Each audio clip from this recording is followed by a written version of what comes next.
Friends, welcome to this session on reading a profit and loss statement. So before we understand how to read a profit and loss statement, let's understand what is a profit and loss statement for the benefit of students who may want to learn some theory. Profit and loss statement, which is also called profit and loss account or P&L account, it shows the transaction summary for a particular period. What is this period?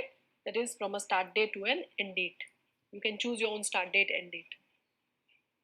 As the name suggests, it is drawn to determine the profit earned or loss incurred by the business during that period. It is a summary of the performance of a business for an accounting period. What is this? Does the summary show? Sales, purchase, expenses, profit, loss. How is this profit and loss determined? By transferring the net values of all the revenue ledger accounts, that is the credit ledger accounts, and all the expense, that is debit ledger accounts, from the trial balance to the P&L account, and at the end of the period. That period can be either month, quarter, year, depending on the way you want to see it, or any other start date to end date. Somebody may want to see it only for 15 days from one date to another, but usually people see it for a month, quarter, or a year. So let us see some sample expense accounts, revenue accounts. In the real business, there may be many more. I have put some indicative list here.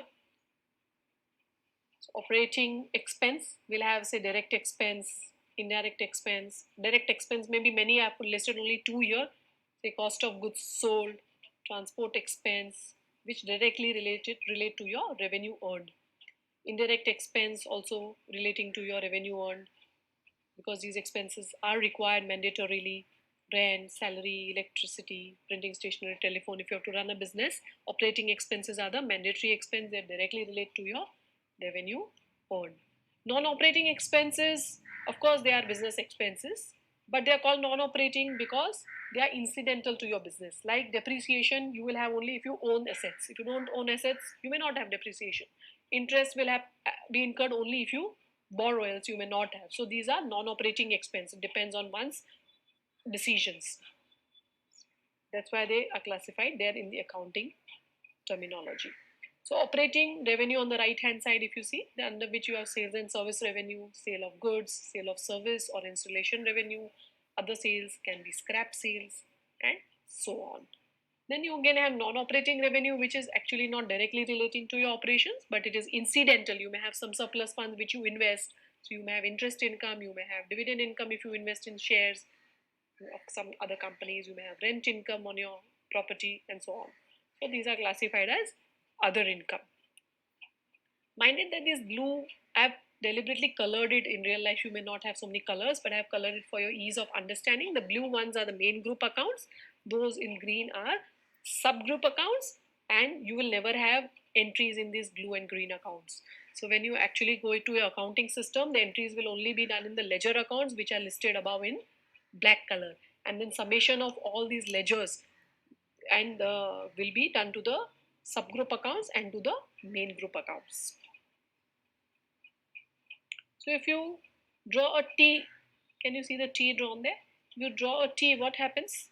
You get a profit and loss account in T format. Even if you by default look at your Tally software, it gives you profit and loss account in T format, and you put the amounts against each line item. Then you total your revenue items, which is your credit side. You total your expense side, which is a debit side.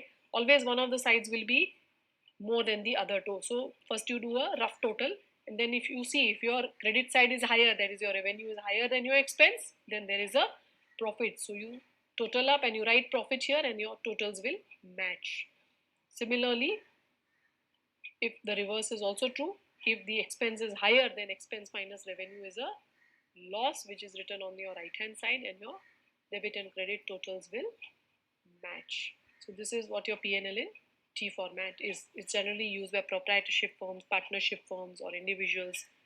Corporates do not use this format, because for corporates there is a separate vertical format prescribed under the Companies Act.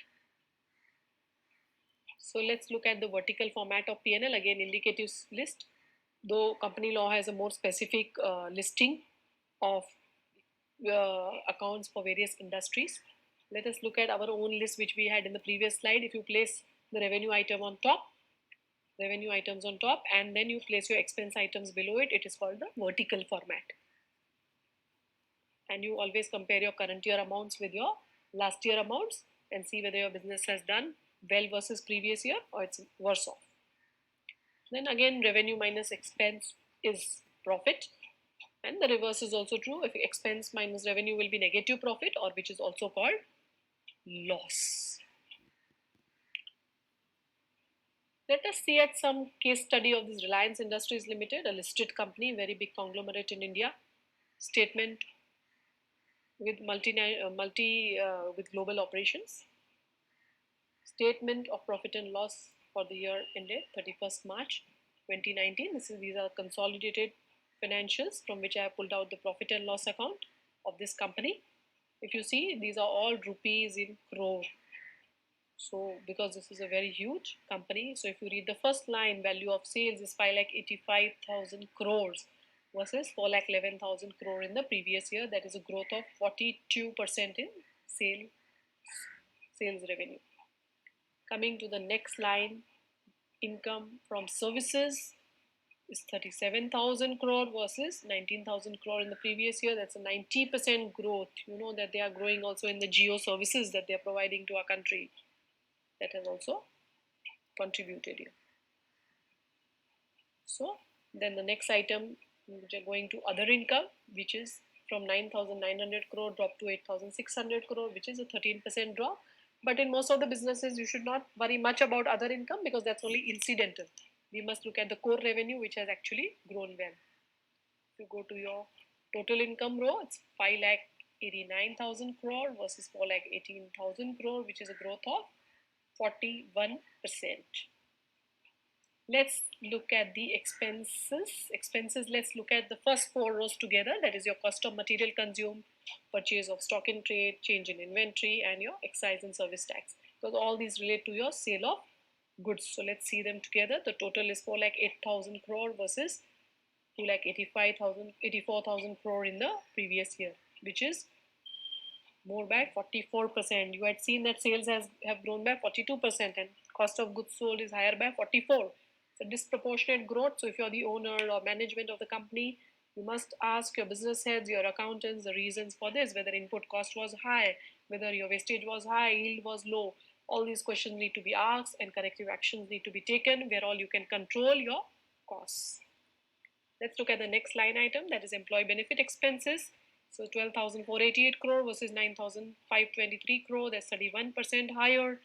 If you go to note number 25, which I'm not pasting here, you all can download and read. It gives you the breakup of the base salaries, the contributions to various funds, and ESOP benefits to the employees, and all that breakup is given there. And that has grown by 31% versus last year. Because your business is growing, you will have employees, you will incentivize employees. Next item is finance costs. Again, if you see note 26, the topmost item in there is interest expense. Mostly that is the main item in your finance costs. Others may be bank charges, etc. So 105% more than the last year. From 8,000 crore, it has grown to 16,400 odd crore, which is 105% more. So I think the borrowings are much more, which we will see in the balance sheet session. The new businesses have made the company to borrow, and the few benefits of which will come in the future years. Depreciation is higher by 25% from 16,000 crore to 21,000 crore almost. Again, more and more assets have been bought, which have resulted in higher depreciation.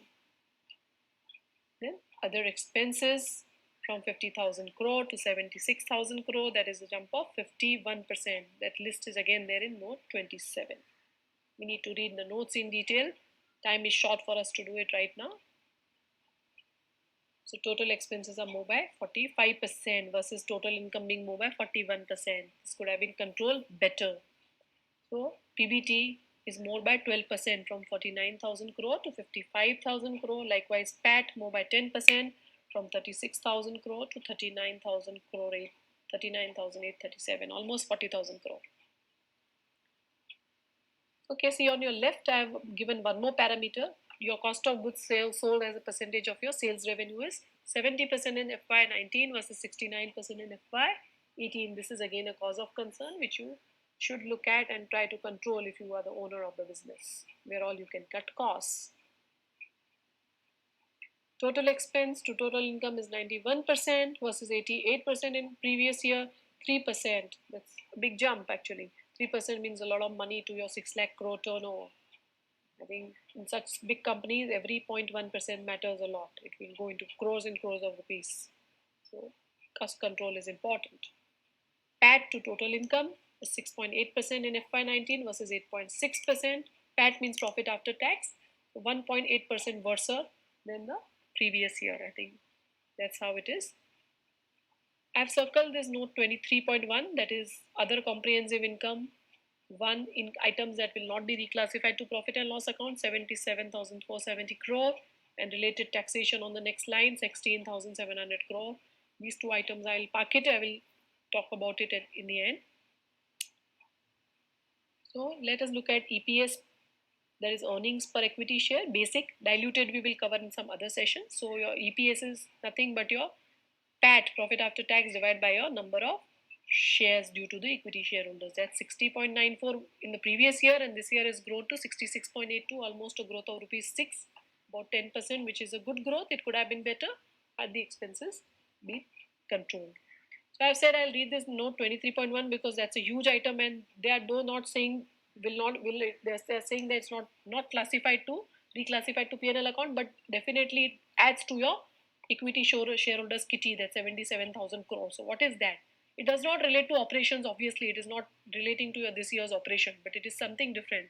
So let us understand from the note 23.1. It gives you the breakup of that 77,470 crore and tells you that read note 2.